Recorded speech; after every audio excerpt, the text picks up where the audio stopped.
Good morning, everyone. Happy Tuesday. Welcome to our webinar, part two of our Child Abuse Prevention Month series. We're going to give it another minute or two for people to jump in and join us, and then we will get started.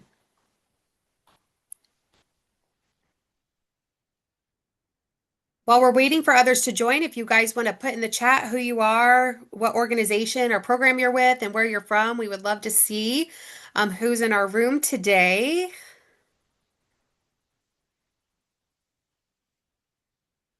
I just realized, Kristen, I can't see the Yes. chat with You won't be able to see it while you're sharing your screen.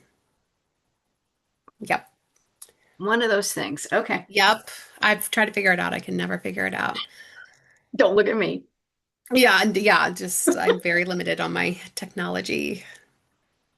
Welcome everyone. I see, oh my gosh, so we have some DCFS. Oh my gosh, they're coming in so fast. Uh Looks some SANE nurses, love that. CASAs, love our CASAs. Looks like we're kind of spanning across the state, which is great. All the way from Crystal Lake to Belleville. This is great. Welcome, everyone. If you're just joining us, feel free to share who you are, where you're coming from in the chat. As soon as the numbers kind of start trickling down, we will get started. I'm going to give it about 60 more seconds. See some familiar names in the chat. Welcome, everyone.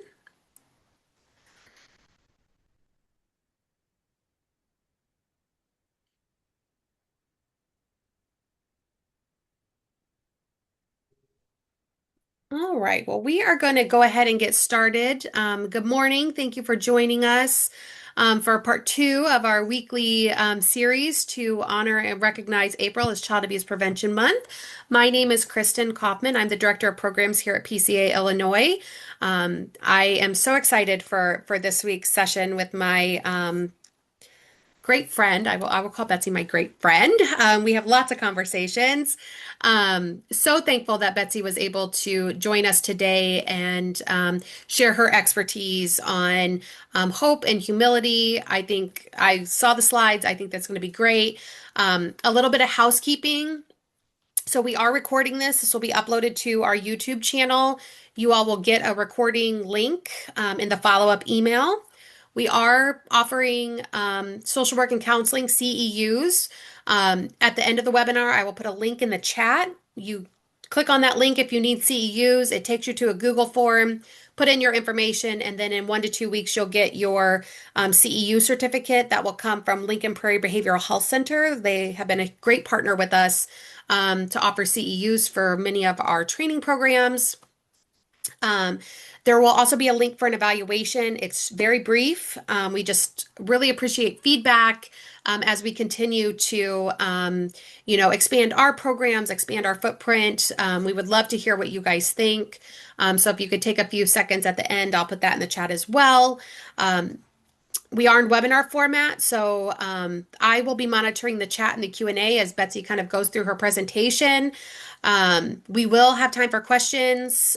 There's a couple places where Betsy's going to ask for some of your guys' thoughts that I'll share with her in the chat. So feel free to use the chat throughout. If you have questions specifically for Betsy or the content, please throw those in the Q&A. They're just easier to keep track of that way. Also, feel free to use your little reaction button. You'll see it at the bottom of your bar. We appreciate that you guys are here. It's hard sometimes to be super engaged virtually. So those reaction buttons, I think, are such a fun tool to kind of show where you're thinking. Oh, I see somebody already used one. You guys are pros now. Look at us go, 5 years into virtual. Um, so, without further ado, I don't want to take up too much more of our time. But again, I'll be monitoring the chat, the Q&A if you guys need something. But I am going to turn it over to Betsy and let her introduce herself and talk about what she's going to be presenting on today. So, welcome, Betsy. Thanks, Kristen, my good friend, who I have wonderful conversations with. Good morning, everybody. I'm going to give you some context that helps to, I think, explain how we all ended up here today without knowing how you made your schedule up for today or how you selected this webinar. But I want to tell you why this is an approach that I have been hoping to put together for all of you. And with Kristen's encouragement and some other things that are happening at the national level, we're going to talk about this today. And I'll say a couple things. It is based on the fact that I have about 40 years now of interacting in the field. I started out as a rape crisis advocate, a victim advocate here in Springfield in 1986. Put a thumbs up if you weren't even born yet. And I know that's probably a huge percentage of our audience. Um, that's okay. What that means to me at this point, sorry, that's a lot of thumbs up. Um, in 1986, I was um, I was ill prepared to navigate a number of ways that we interacted with victims of trauma, starting with the fact that we didn't talk about trauma. That was not even a word in our vocabulary at that time. So in this presentation, we have to recognize trauma. We're going to talk about ACEs, of course, in 1986. Dr. Felitti and Dr. Anda had not presented their groundbreaking research on ACEs. So I want you to have this context that everything that I'm going to talk about today is built on my mistakes. It's built on my inability to listen, to work with families in a way that didn't create more trauma for them. And when I left the Rape Crisis Center, I went to DCFS and I was a DCFS investigator for 9 months. Why 9 months? Well, because I didn't know what I was doing. And I had really uh, training that left me more confused than prepared. The training at that time was abbreviated because they were so short-staffed that they gave us, instead of the 6-week training, a 3-week training and pushed us out the door with a badge and a clipboard and said, do your best. And so I spent every night wondering if I left a child somewhere that I shouldn't have, or I took someone's child that I shouldn't have. And both of those things translated to a lot of sleepless nights. But it taught me a lot of things. And I took what I learned from both those experiences and had the opportunity to start the Child Advocacy Center here in Springfield. And that was in 1989. And for the next 7 years, I again learned about families who came through our doors. So all of that is to say that what we're going to talk about today is literally a framework that has taken decades for me to understand, for me to promote, and for me to believe that there's a better way to do this. And it's all against the backdrop of what's happening nationally. Many of you are probably familiar with the Child Welfare League of America. And in the last 3 years, I have been working to bring new standards for protecting children. This is part of what the Child Welfare League does. They create standards of excellence.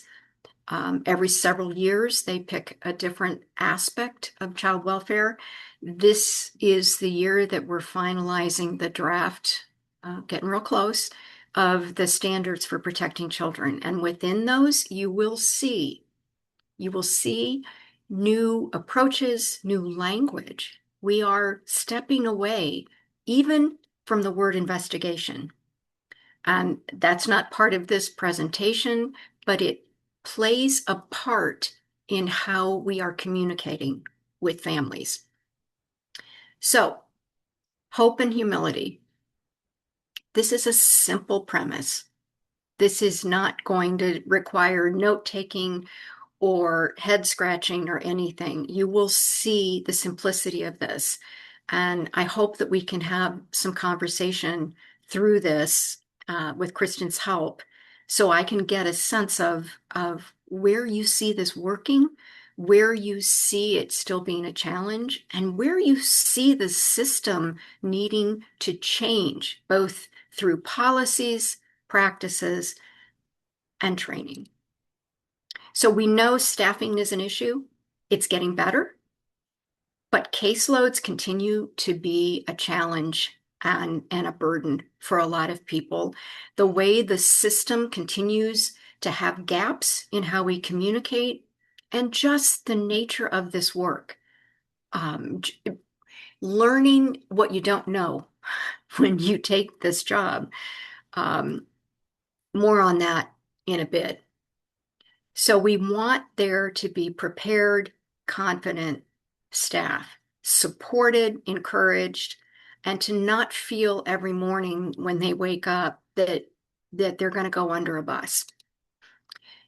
The impacts of this work, I don't have to even read these. They're here because we need to acknowledge them. And we need to know that, our agencies are still falling a little short in looking for ways to build up your well-being. So to begin this whole conversation, again, we have to acknowledge some of what we've learned in the last, let's say, 40 years that some of us have been doing this. I can tell you that I sat in a room in 1998 in Washington, D.C., and it was a conference. And there were two speakers. I'd never heard of them. But in that moment, that day, what I heard them say, I believed we were at the cusp of a brand new day in how we protected children. Everything came together for me. All the puzzle pieces aligned. And I sat there and I thought, this changes everything. I mean, literally game changing. I can tell you now, this many decades later, that while the research was revolutionizing and it was illuminating, and we all felt the same way, we still haven't made the kinds of changes in our system that reflect what we've learned about adverse childhood experiences. I say that with some confidence because of all the years that I've been doing training for school teachers and counselors and law enforcement and new DCFS investigators. They still don't know about ACEs. They still don't have a lot of, foundation in trauma. So it's not coming through in our education, and it's not coming through in our pre-service training, or it's not enough. It's not sufficient. And if you are agreeing with me, since I can't see any heads nodding, and as a classroom teacher at the college level, head nodding is very validating for me. I gather um, if I'm on the right track from that. So I know you can't do head nods, but thank you for that.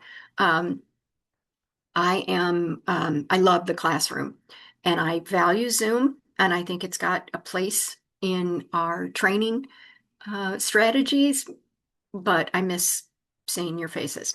So, what I learned over the last 12 years teaching the Child Advocacy Studies program was there would be, this wasn't a prediction, this was just a level of confidence. There would be at least one, two, or three students every semester who, when we did the ACEs section, when we spent a class just covering this material, Someone would raise their hand, someone would write it in their reflection paper with the quote to this effect, "Why didn't anybody tell me about this sooner?"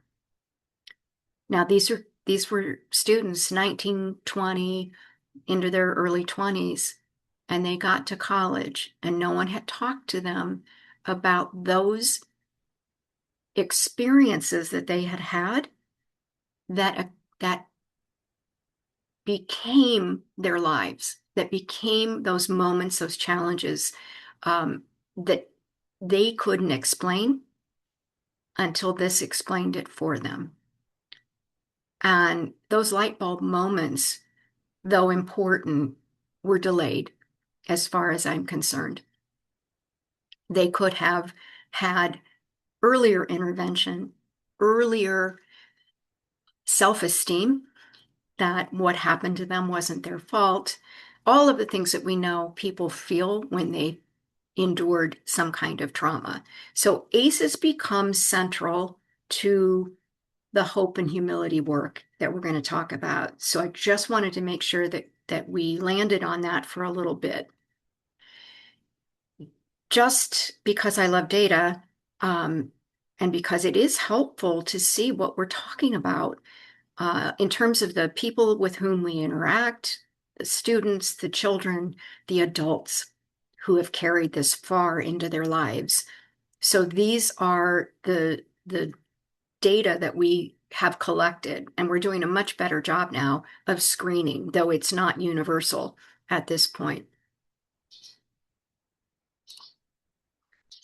Okay, so if any of you are regular followers of the PACES website, what used to be the ACEs connections and now is PACES, that's positive and adverse.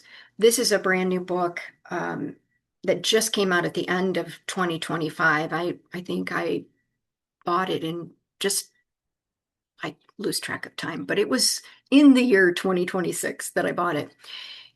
It looks at the data differently, and it has offered us what I think are some additional compelling statements that we can use when we're talking to policymakers, when we're talking to agency directors, when we are making a strong case for more money to do this work. So think about this. Every day, 9 children under the age of 18 die of what we would consider trauma-related causes. So many of you, I am sure, are in some way affiliated with the child death review team because of the work that you do. I have been involved with ours for a very long time. And so I'm familiar with the deaths that are occurring, not only in our team, but for the years I spent on the state team. 5 from homicide and 4 from suicide. But what we know about those two deaths, those two categories, are that the homicides are often from someone that is in a role of protection in that child's life, and the suicide is directly correlated to their trauma, unrecognized, and trauma that has not been addressed. So when you think about that's the data regarding children under 18. Now look at what happens when we talk about someone who has a heart attack and the paramedics come or they go to the ER and it gets written in their chart if they survive that they had a heart attack. And then all of a sudden there's a cardiologist involved and perhaps a nutritionist, and maybe they start exercising. But did anybody talk to them about trauma? Those who die at 55 instead of 75, it's going to record as a heart attack. It isn't going to record as suffered extensive trauma as a child due to abuse and neglect. It's not going to say that. So we're not going to get that information unless someone tells the story of that person's life. When it's an overdose, same thing. It's an addiction. that, they went to rehab 4 or 5 times. What challenged their success in rehab? Might it have been the trauma that's still existing? So we don't, again, call that death from trauma. And obviously, suicide is a category where, um, suicide has repercussions beyond that moment, but for the family left behind and the people who cared about that person. And maybe they know about the trauma and perhaps they don't. But the final statement here, these are not separate epidemics. They're the symptoms of the same hidden crisis that's been destroying lives for generations. In 2018, I was presenting at a conference in South Carolina that also happened to be honoring Dr. Felitti. And I was a little starstruck because, yeah, um, aces and the guy. And I'll tell you this, he got up to speak when we gave him the award, and it was a very small gathering. Um, it's a gathering of people who do a lot of research around this. And he got up to speak, and I could tell immediately from his body language that he was sad. Almost, I would use maybe the word dejected. He, and I thought, God, did something happen? Did somebody say something? What the heck? It turns out that he had internalized this, um, as he termed it, a failure for this to catch on, that it wasn't changing people and policies and practices in the way that he had envisioned, kind of like what I told you at the beginning when I sat in that room. And here's the guy who did the research, who shone a light on all of this, and he was apologizing to this room for feeling like he hadn't done enough. And you know, I was so touched and sad and just stunned by his vulnerability in that moment. But it lit a fire in that room. It made all of us think, if this is how he feels, then we have to do everything we can to amplify this message, to keep talking about it, to, show up at places and say, what do you know about ACEs? Because if it continues to be at the core of what's ailing this world, and if you don't understand it from an emotional point of view, then start using the facts and figures about how much it costs the United States, how much it costs globally when trauma is not recognized. So how does it present? This is, of course, fundamental information 101 trauma that you've all heard. But in these boxes, those are all people. Those are all interactions you've had. Those are all lost moments where a teacher or a doctor or a police officer didn't understand what was going on. The child who's guarded and anxious, the kid who is expecting something scary to happen around every corner. When we train teachers, we would say, what does it look like in a classroom if you were to make a loud noise or drop a book or slam a door? Just think for a minute. What might be different in that classroom? Some kids would just ignore that sound. What do other kids do? Jump, look around. Their startle reflex is huge. And if you don't stop for a moment, if you get annoyed, like, oh, that was a little ridiculous, and think, for that child, that sound triggers. It's something they've heard elsewhere, and it means something else when they hear it in a classroom. So all of these things are overlooked, misunderstood. So, how we change our perspective on the well-being, even to say that. So, the the pathway now, the plan is to talk about the work of protecting children as child and family well-being. That's radical. Instead of saying, we're investigating you, we're looking into allegations. Yes, there might be allegations. Yes, there might be issues of safety and risk, for sure. Anybody that's been doing this long enough knows. It's why we have to have child death review teams. However, you all know also that there are families that come into the system because of something that they're lacking, that with intervention, with resources, with someone who recognizes what the deficit is, it doesn't mean an investigation, it means help. So we need to go sort of this um, away from the reduction, what you're lacking, to what can we do to give you what you need. Where in our community can we connect you to the things that would help you do your lives better? So we focus on the positive. The amazing book that Bruce Perry and Oprah, I just looked up and it's on my bookshelf. Um, what Happened to You?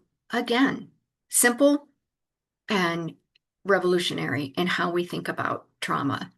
Not, what's wrong with you, but what happened to you. This is what we need people working with children to recognize. And we got real gung-ho about it for a little while and talked about it a lot, but it's I see that it's not in our dialogue and in the way we explain. So we need to be conscious of that in every conversation we have, in every team meeting and case review. We need to talk in those terms. And it looks at organizationally, which I think is really important when we're reflecting on our own organizations, is where's the breakdown in how we communicate with our team members, how we communicate across systems, across agencies. If any of you have ever looked, and this just popped in my head, but I'm going to use it as an illustration. If you've ever read the entire overview of the A.J. Freund case, you could map it to where systems and agencies didn't communicate, where there were breakdowns. People had information that wasn't shared. It is a roadmap of despair.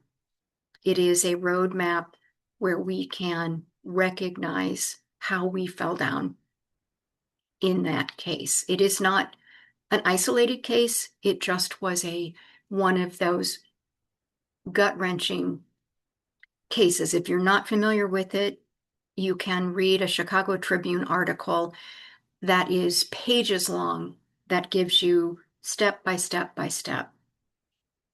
And I think it's important so that as we're concentrating on well-being, we find as many people in that child's life who can share with us information that is valuable to building up that family. So we're going to start in on hope first. If any of you came to the conference in, I'm going to say October, that seems right to me. My colleague Josh Friedman, okay, yes, he's also my son, so I enjoy training with him. We did an introduction to the science of hope. We have been working with Chan Hellman and Angela, his partner, we've brought them to Springfield twice now. And PCA brought Chan to the conference, I want to say 2 years ago. And again, the science of hope is a fascinating way to look at your own life, your own mindset, and those of the families that you're encountering. And we've been working slowly, steadily to bring hope to many organizations in Illinois, to bring the science of hope. And right now, we have had conversations at DCFS, um, but something happened not that long ago as I was working on the Child Welfare League standards, and there was a moment of, if I was a cartoon character, the light bulb would have been over my head. And I'm so grateful to PCA for giving me the opportunity to put these two concepts together in a way that made sense, but I think created an even stronger partnership of these elements because of them working together. I was looking for some research on humility, and I'm just planting this with you right now so you can see the evolution of this and contemplate, how this might work in your everyday interactions. And I'm reading this wonderful brand new article by a researcher who's done a lot of work in cultural humility. And, we've all been very, I think, receptive to cultural competency. We've talked about it up until about a year ago when it was taken out of a lot of language, and that's all I'm going to say about that. But this article was, "What does cultural humility teaches us about protecting children?" And I had one of those incredible moments where I'm getting to like the fourth or fifth page, and they start talking about the role of hope as part of the pillars of building a cultural humility response to child and family well-being. I went, okay, I'm in. I am down for the ride here. And it was that moment in conversations with Kristen that I could see this, but I didn't know until the research and starting to merge these concepts in a way that I thought there was something there. I thought we could talk about this in our communications and our interactions, and more importantly, in our decision making around families. So, a quick primer on hope. Hope is the belief that the future can be better than today. Oh, please. And you individually have the power to make it so. Powerfully simple. But you guys all know how many children and families have lost this in their lives through tribulations and heartache and disappointments over and over. We've all been there. We've had moments where we've lost our own hope. But the families in our midst, the families that we get to know, we can help them. We can practice this with them. So hope isn't a feeling. We've all believed that for years. It is a belief. It is an action verb. So a lot of people get it confused with optimism or wishful thinking. Let's talk more about why it's not that. So this is Jane Goodall. I happen to love her a lot. I love the work that she has done in her own humble way. She heard of Chan Hellman and invited him to her Activating Hope Summit, and some worlds collided. And she said that hope is what enables us to keep going in the face of adversity. And think for a moment of real adversity, something that didn't go the way you had planned, something that felt like the rug had been pulled out beneath you. It's the hope that it will be better that didn't cause you to roll up in a ball and give up. I mean, we've all wanted to give up on something, and then somewhere in our lives, a person or maybe a couple of people have just said the right thing or encouraged us to keep going. And we talk about how simple it is for some children to have just that one person who can do that. Now, think of that person as having the science of hope skills and what they could do with that. Because with the science of hope skills come these three simple steps. So it is goal setting, recognizing, let's just sit down with this for a minute and figure out, well, what are the goals? What do you want to see happen? Okay, what are the pathways to your goals? And let's problem solve. If the first two pathways don't get you there, what are the obstacles? What are very different ways that we can consider going around those obstacles? What are some of the pathways? Sometimes, people give up too soon without considering a different alternative pathway. And then finally, what kind of willpower do you have to keep this going, to keep at it? How will you fill your tank so that the first obstacle doesn't shut you down? That's why if we talk of hope and we use this language and we use these skills with people, we're giving them something different. We're acknowledging that they can also look for the ways to build hope for their future. So the science of hope, the goals, the willpowers, and the pathways, it's really important. Hope isn't the outcome.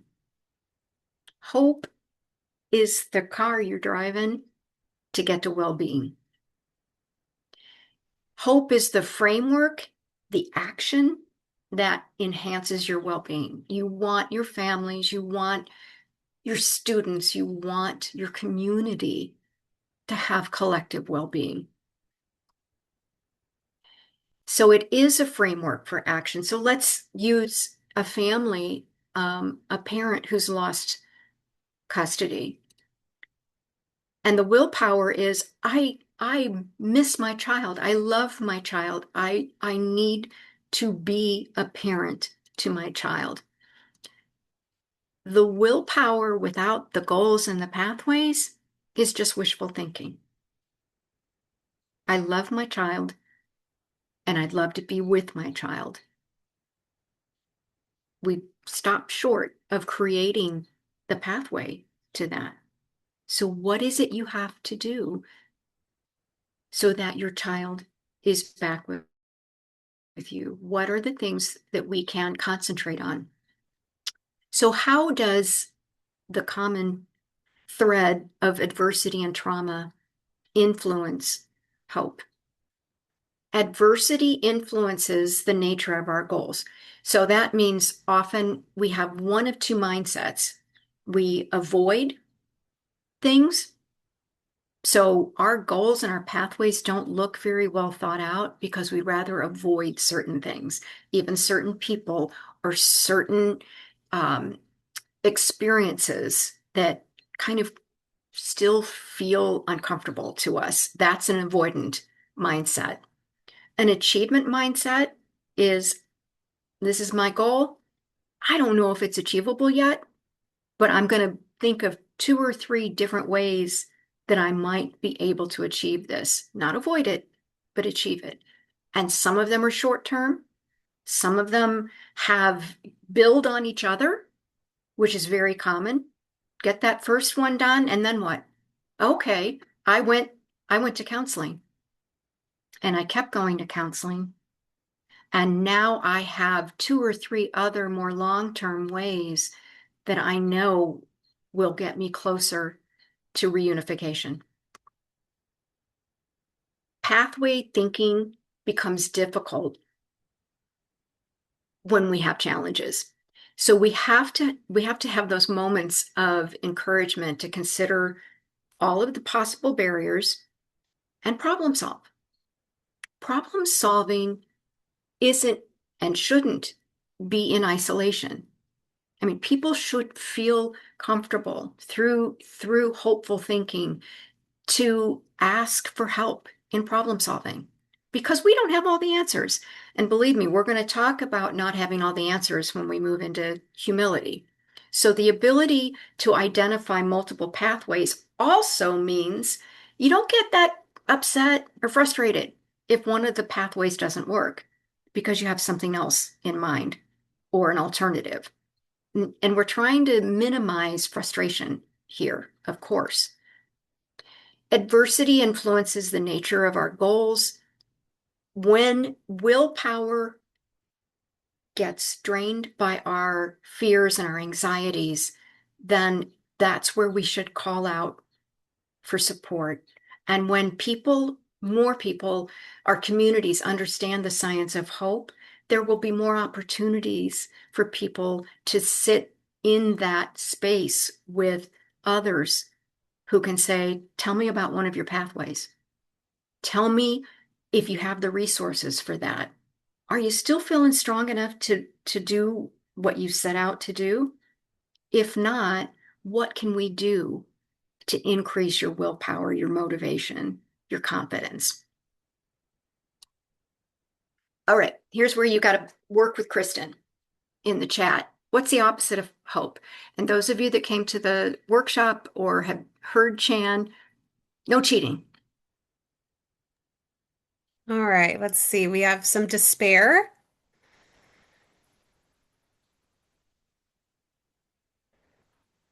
lots of despair, depression, defeat, Ooh. helplessness, fear, failure, some more defeat, some more hopelessness, depression, pain, apathy, failure, fear, Ding, ding, ding, letdown. ding, ding, ding, ding. Oh, somebody did it. Who did it? Somebody did it. Apathy. So good on you. All of those other um, statements or words are still emotions. You're still feeling something. Apathy is what? The complete absence of feeling.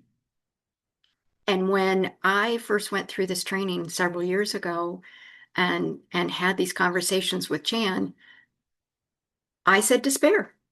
I was so confident, I yelled it out in the classroom because I was convinced when you are despairing, you've lost all hope. But despair is still a sliver of feeling. It's you despair. You're feeling enough that you can talk about it. It's still there. Apathy. So even talking to people about this, if you're anxious, if you're angry, you're still feeling. Use those emotions to move closer and closer to hope. So nurturing hope is all of these steps. And along the way, you're clarifying your goals, you adjust, you're willing to adjust, you're not giving up. Then your progress is reinforced because those little steps you did last week or 2 years ago remind you how this does work. You've got memories that reinforce your next steps. And then before too long, hope becomes embedded in everything you do. And I say this as someone who works at this all the time, all the time. this was game changing for me at a time where I had some limited reserves of hope. And I was trickling down to anger and frustration way too often. So when I say work at it, it's a practice and you get better at it. So the science of hope in action becomes part of how you interact with people. And if we all gave up on our two-wheeler after the training wheels came off, I mean, we'd look pretty silly riding around if we put the training wheels back on. But somebody had hope that when they took the training wheels off and pushed us on the sidewalk, that we'd keep going. And I will never forget that first feeling of flying down the sidewalk without training wheels. It's just such a rite of passage, but not easy. I think we forget how hard it was to do that. And that analogy is one that almost everyone can relate to. So, quick data stuff, and we won't stay on this too long, but you'll have these um, slides if you want to talk to anybody about this. Lots of data, lots of research, really good research, fun to read, very hopeful research. Hope is a protective factor. We talk about that all the time. Um, I don't know if you're familiar, but I'll add this to the slides, the handout from the National Child Traumatic Stress Network and the 12 core concepts for understanding trauma. So many of our families have broken social contracts. And by that, I mean, and see, I'm looking for heads nodding. I just can't, broken social contracts happen in all of our lives in small ways and in some really, really um, disturbing ways. It can be with a system, it can be with a family, it can be with a person. For a lot of our families, it's with something in the system, whether it's law enforcement or child protection or a medical facility. We reach out for hope and our needs are not met, or someone is in a helping role and their approaches and their interactions are anything but helpful. That creates a barrier then for working with some families. They won't come to the school. They won't go to the police department. They won't go to the community action center, whatever it is where they felt their needs weren't met. But hope is the action framework that reminds them that that broken social contract could have been in that situation. It doesn't mean it's always going to be there. So the positive effects, our hope, are incredibly strong for anybody that is living with adversity and trauma. So here's some really great stuff on grades among kids 6th through 12th grade and how high hope can change their outcomes. And when a kid who feels despair about their abilities in school, if hope is their pathway, if they are able to do better, then all of that just reinforces their self-esteem, their well-being.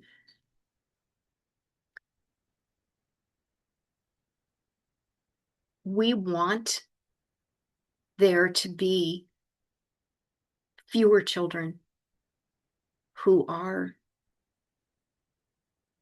feeling despair, feeling apathy, feeling so alone that they think the world would be better without them,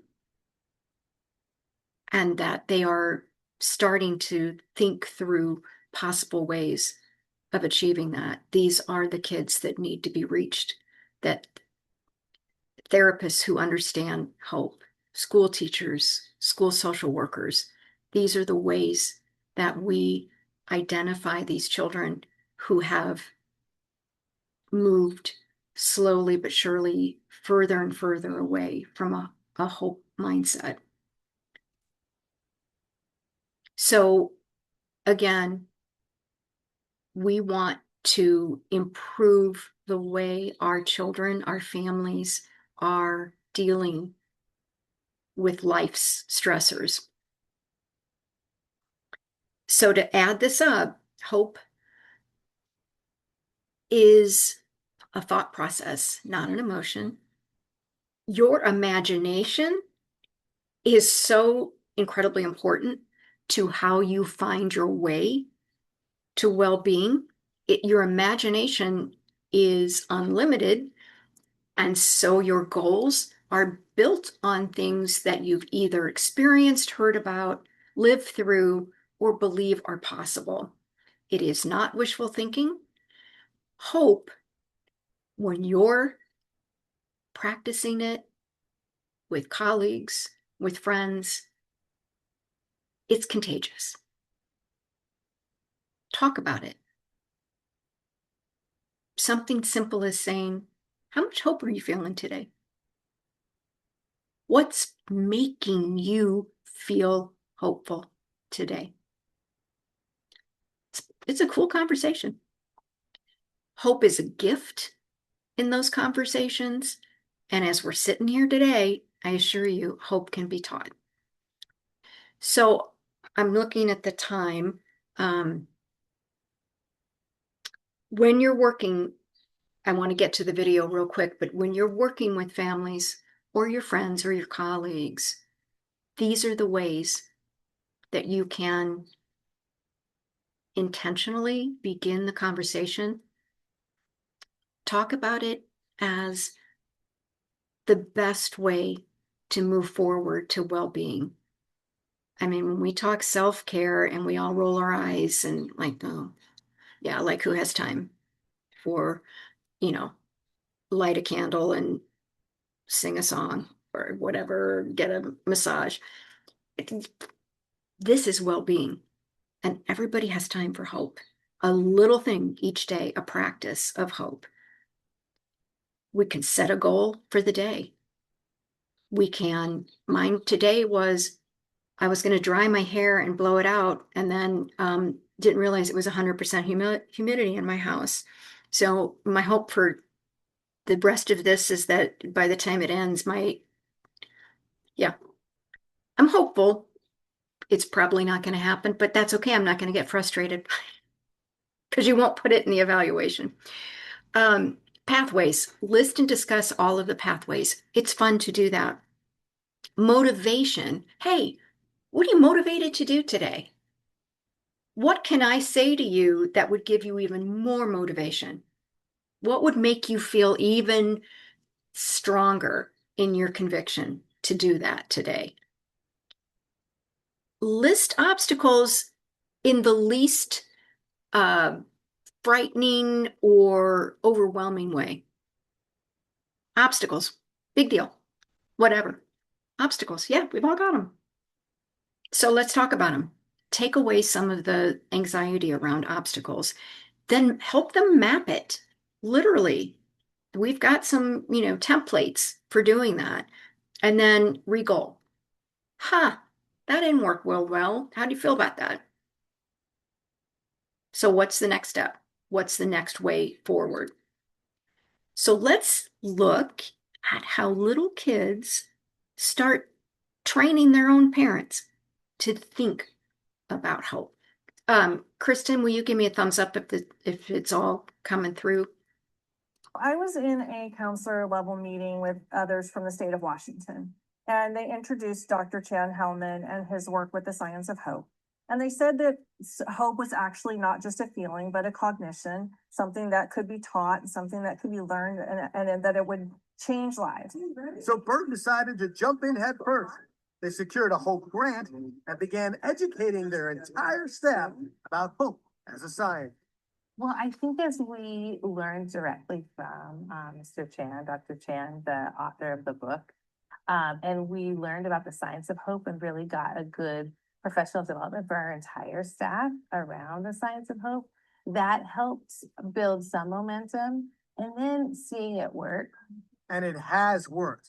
For the last 2 years, Burton has collected Hope scores and compared that data to academic achievement. When we saw that our students that grew the most in hope also grew the most in reading, and we actually saw the correlation ourselves, that is, it's like the proof is in the pudding, right? And now students, staff, and families at Burton have proof that being hopeful can change their lives. HOPE. Having the belief that you could make your future brighter than your past, and you had the power to do that. What's it say? Hope. They're adorable. I was in a So let's talk about the intersection. How do we merge these two? What's the recipe for practicing hope and humility, and where does it matter in the work that we do? So first, let's kind of set cultural competency to the side for a minute. Not that there is anything wrong with that, but it's not what we're talking about. And I want to make a clear distinction in moving forward with humility rather than, a set of ways that we feel competent in the work we do. So how we trained people around cultural competency, it's about knowledge, first and foremost. It's about being familiar with other people's ways of approaching life, and particularly some of the cultural norms that guide their practices. So it requires all of us as work in the workforce to really have a conscious knowledge and kind of a practical warehouse of information about different cultures. And we use that to understand how to interact in certain ways and to avoid other communications and interactions. So I hope that is a definition with which you have some familiarity. The difference when we talk about cultural humility, it's first intrinsic, it's internal to us. It's a process for us to reflect, to perceive, and then to practice. Those three things. It's a constant process of self-evaluation. So we're still talking internal. We haven't even begun to consider what it looks like when it's in a room with a family. We're still inside. So we're evaluating those thoughts and ideas and the influences on our own perceptions, how we look at individuals, how we react in our communities, and then the impact that has on the bigger ability to participate in exchanges with our families. So this all includes making sure that we understand our own limitations. So it really is about our own willingness to have humility. I'm going to say this next one. If you don't remember any of these others, this is the one that changes everything about the way we talk and communicate and interact with families. It's okay to not know. It's okay to be vulnerable in our not knowing, to be comfortable saying, I don't really know that aspect of what's happening or what you're experiencing, but I'd like to hear it from your perspective. And I don't have the answer, and I've never had that experience, and I don't want you to think that, I'm not going to, listen and ask you to give me as much information as you believe will help me do my job better. There's a power imbalance that's built into our relationships We know that. Someone is the helper and someone needs help. That's an inherent power imbalance. So we're trying to level that. We're trying to show the respect for the work and for their engagement. We're asking them to trust us, and we're accepting that having cultural understanding isn't a one and done. We are going to always be in a learning mode. It's just the truth. You have to live your life as if you will constantly learn something, and you need to stay curious forever. The minute you're not curious is the minute you're shutting down your families, and the impact will be felt. So in our work, Ortega and Kathleen Fowler say humility in this sense, in the work environment, is not about us being weak or not having the answers or being submissive, but having a sense that our own knowledge is limited and talking about it in that way, because we use our unconscious stereotypes. They come to the surface as sort of our own safety net. Just think for that for just a minute. Those stereotypes are our own safety net for being right. You don't want to be wrong. So we use confirmation bias. We use our own memories and experiences to tell us, oh yeah, we're right. Because we often build that barrier around ourselves so that no one will know we don't know. And some of us have stopped caring that we don't know. And that brings us to caring versus helping. I said a minute ago that someone is a helper and someone is being helped. It's really about people caring for each other and showing what it looks like in a relationship. So in the article that I went nuts about, they explain this caring versus helping. It's a shared relationship that every time you allow your families to know that you want to know how they are doing, you want to be in this process with them, that's what builds their trust and sometimes gets past those broken social contracts that they have. So here's the merger. Hope is the belief, it's the mindset, and humility is the practice. Humility becomes how you are perceived in your relationships. So let's go back to the hope process. Humility is hearing it, hearing how it feels and what it means from the client's perspective. You guys know all this. You've heard this, but I want you to have these skills. I want you to have this absolutely explicit framework as you're thinking through your conversations and your discussions and your decision making with people, even in your own lives. I use this every day. I really do. And I fail sometimes, and other times I'm so grateful that this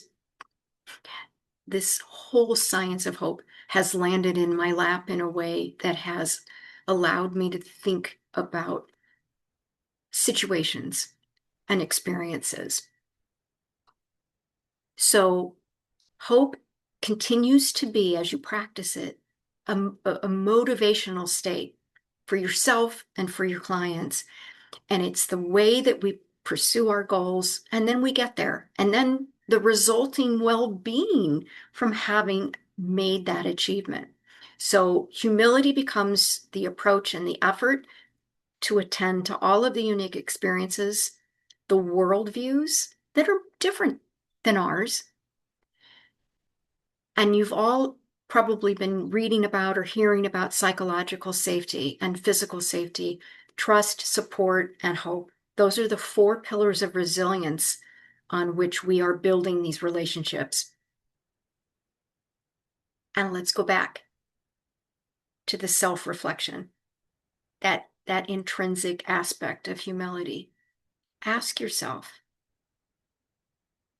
how are my interactions increasing those pillars?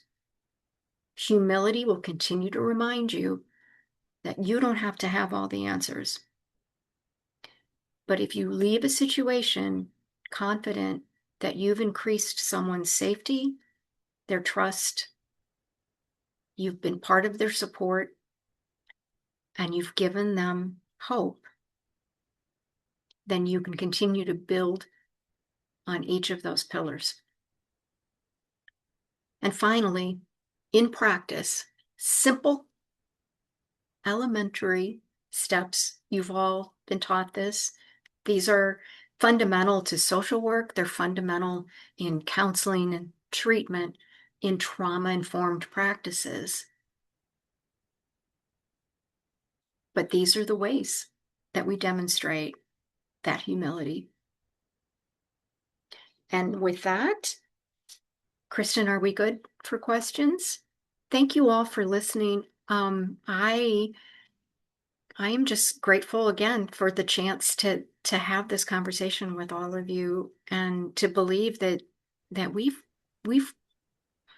can do all of this. We can change the way families are accepting of our relationships and build their lives, hopefully.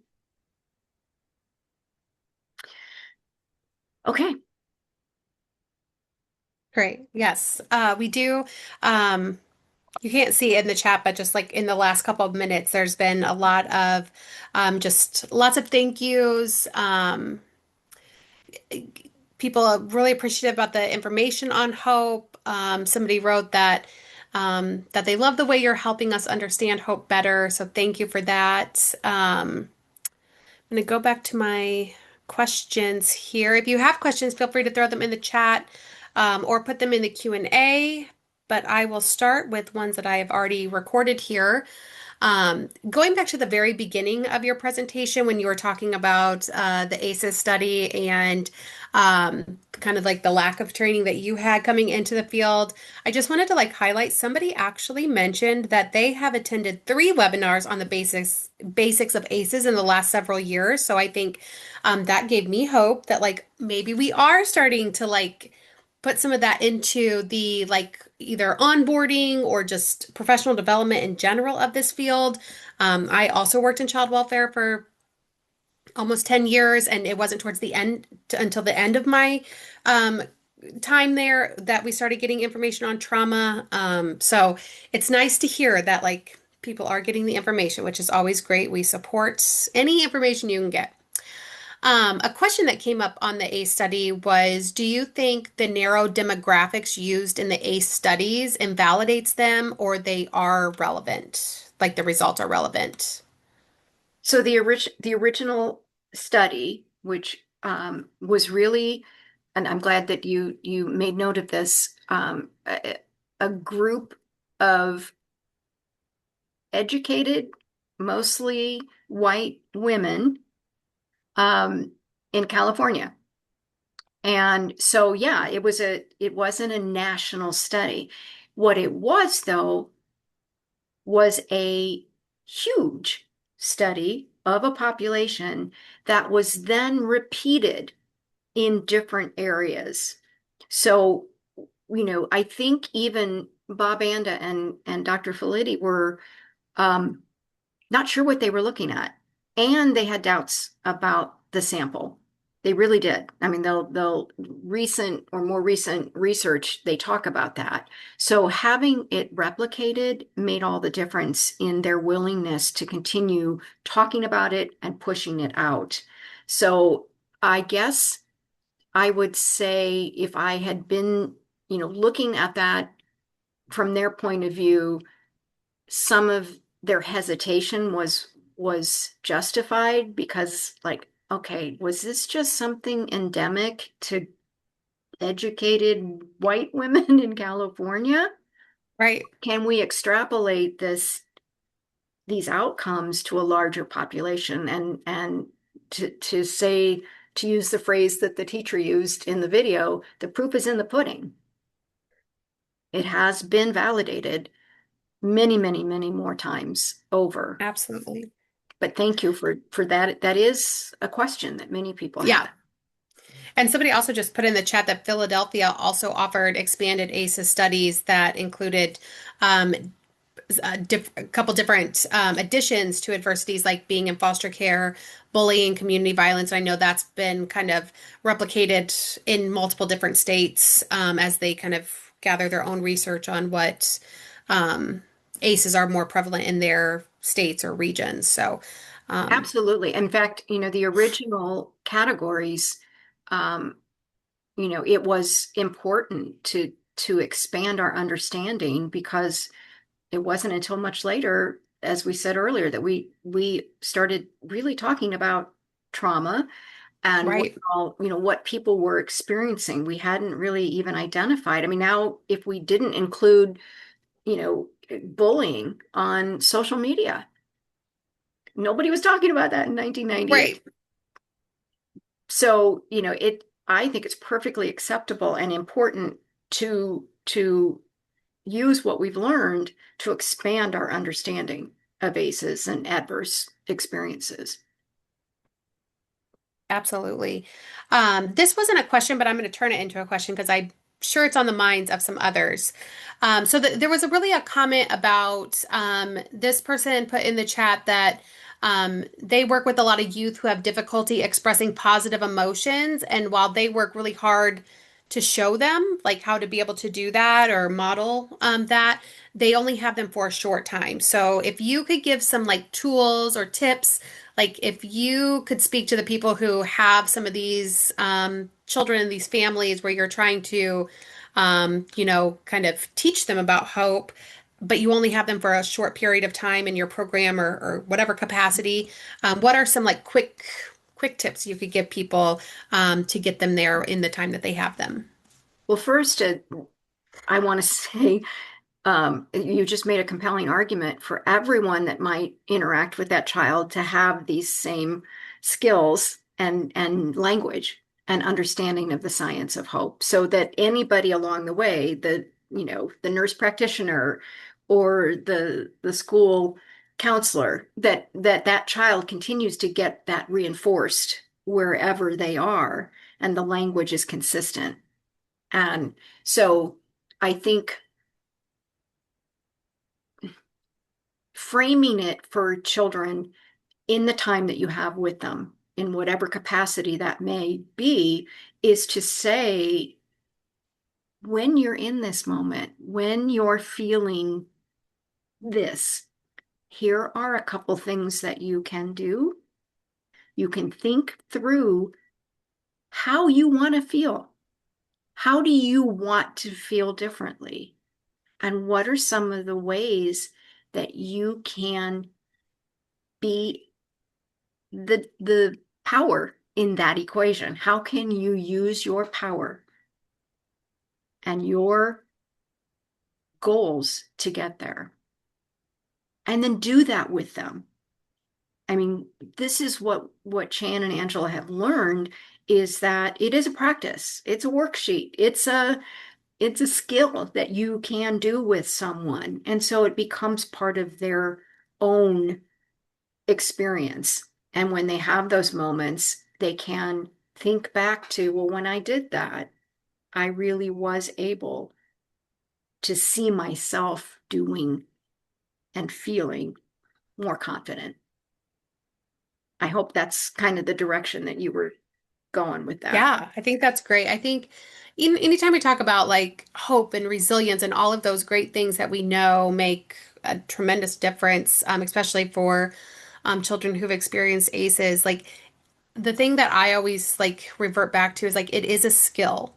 Like the same way we're teaching them the resilience and the hope, like it's a skill we have to practice as well. Like we cannot just like walk into homes or walk into offices and just be like, okay, today I'm gonna like build their self-confidence. Like those are skills that we have to build too in order to build it. It's not something we can just like turn on and off dependent on, the house you're walking into or the classroom. Um, so I think just like coming back to like we have to constantly be working on our skills to build it in order to like share that. That is the one thing that I just never crossed my mind, like practicing child welfare. Like, Practicing. oh, these Yeah. things are skills. Like I was just Yeah. like, oh, I'm a Seawell certified, so I can just go be a case manager. And like You have to do that. yeah, like that frame I'm, of mind, like it does shift how you think about like your practice and like how you are practicing whatever capacity you're in. Like we should constantly be building our skills to help these children and families. and it has the benefit then on your cruddy days, on your when you have to Yes. muster all of the energy just to get up and try to be, present in someone else's life when Hmm. yours is kind of feeling Yeah, a bit challenging, then it has the benefit of building your own hope at the same time. absolutely. Because we Hope all need begets it. Like hope. it's, yep, Yeah. love it. I've seen it, I've experienced it. I I want to live it. Yeah. That's why we're friends, Betsy. That's why we're friends. Okay, we just got a new we Betsy and I talk about this a lot, if you can't tell. I feel like I'm always like learning little new nuggets from Betsy. But we had a comment in the chat or a question. And I'm not super familiar with like the inner workings of this. And Betsy, if you're not, I can definitely get the information because it has to do with the Kind Act. Oh, That yeah. was just like passed. And it asks, has the department given any consideration to addressing the generational trauma that is so prevalent in families with child welfare involvement? Um, Oof. I'm not sure that it's like directly addressed in the language of the Kind Act. So, Betsy, I'll refer to you. And if you aren't sure, I can definitely find that information out from some of our DCFS partners. I know some of them are on this. So, if you are and feel free to share. If not, I will reach out to my contacts as well. But it looks like Lupita did put it in the chat that DCFS offers a full day trauma 201. ACEs included training monthly. They've done so for about 7 years. That addresses generational trauma. So it looks like there's some training being done through the department. I don't know if it's that language is like specifically in the Kind Act, but Betsy, I'll pass to you if you have thoughts. I'm gonna have to say I'd love to know the answer to that as well. Perfect. I am gonna copy and paste this little question into my own little space so I can get Trying to some. show cultural humility that I'm not familiar with that, but I Yes. do want to know. I mean, It's a great testimony question. 101, right? Like you Yeah. cannot answer questions you don't know the answer to. Um, so I will get some more information for those curious about that. And then also, I'll just also copy and paste Lupita's response. So if there's a place people can go get that, I will find that out as well. The other couple of comments that were in the chat throughout your presentation, Betsy, um, there was a website called www.together-families.org that was shared. Somebody mentioned that GALs or guardian ad litem should receive training. Mm. They're the legal representation for youth in care. During court hearings, I will go to any jurisdiction to share this information. I'm sure Betsy would as well. So if you have connections, let us know. We'd be happy to share. And then I just thought this was really inspiring. Somebody put in the comments that they see their self in this training, and it's enlightening to see a better way to cope and move forward. So I think that just goes to the power of your presentation and what you shared with us today. I just wanted you to hear that comment as well.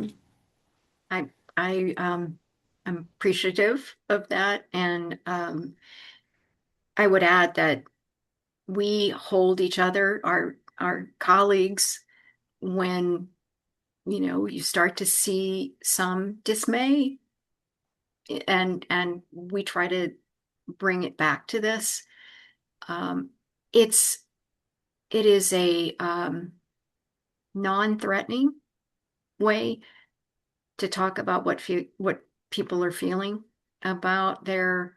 Um, I'm thinking about it because we're going to have a tough conversation at a lunch today, and I'm trying to already go into that mindset of what can I say that will outline hopeful pathways.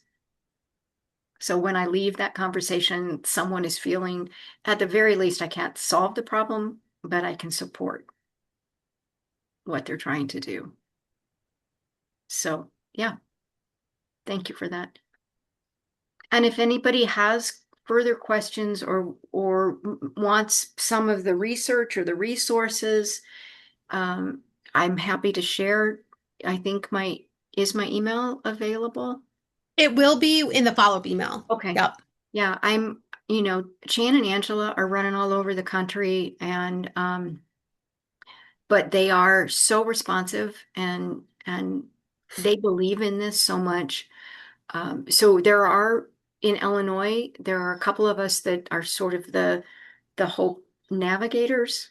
We're like ambassadors for it, or we don't. It's not a paying gig or anything. We just are. We love it, so we talk about it, and that's just something that we'll probably continue to do with them as partners.